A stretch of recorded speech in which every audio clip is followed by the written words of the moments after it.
Hello guys, അപ്പൊ നമ്മൾ ഇന്ന് വന്നിരിക്കുന്നത് നമ്മുടെ ഫ്രണ്ട്സിന്റെ വീട്ടിലാണ്. അവർ പുതിയ വീടെടുത്തു. അപ്പൊ നമുക്ക് അതൊന്ന് ഹോം ടൂർ അല്ല, നമ്മൾ അവിടെ ഒന്ന് ജസ്റ്റ് ഒന്ന് ചില്ല് ചെയ്യാൻ വേണ്ടിയിട്ടാണ് വന്നത്. നമുക്ക് അതൊന്ന് കാണാം, വരൂ. നമ്മുടെ ചക്കിയുടെ അമ്മയുണ്ട്, പിന്നെ ചക്കിയുണ്ട്, അവരൊക്കെ ഇന്ന് വന്നതാണ്. ലോഡ് ഇന്ന് വന്നു. പിന്നെ ദേവും ഷെർലിനും അച്ചും ഒക്കെ ഇവിടെ ഉണ്ട്, അമ്മ ഉണ്ട്, ഞാനുണ്ട്. അപ്പൊ നമുക്ക് വരൂ, കാണാം. ഇവിടെ ഒരാൾ പണിയെടുക്കുകയാണ് ഗായ്സ്, ആദ്യമായിട്ട്. ഈ വീഡിയോ നിന്റെ അച്ഛൻ കണ്ട ചിരിച്ചു.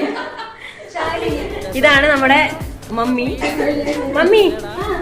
ഇതാണ് പ്രവിത ആന്റി, നമ്മുടെ ചക്കീര അമ്മയാണ്. ഇന്നത്തെ ഇവിടത്തെ വീഡിയോ എന്ന് പറഞ്ഞാൽ ചിക്കൻ നമ്മൾ വെക്കുന്ന ഒരു ഇതാണ്. മല്ലിയല്ല, കണ്ടിട്ടില്ലാത്തവർ കമന്റ് ചെയ്യും.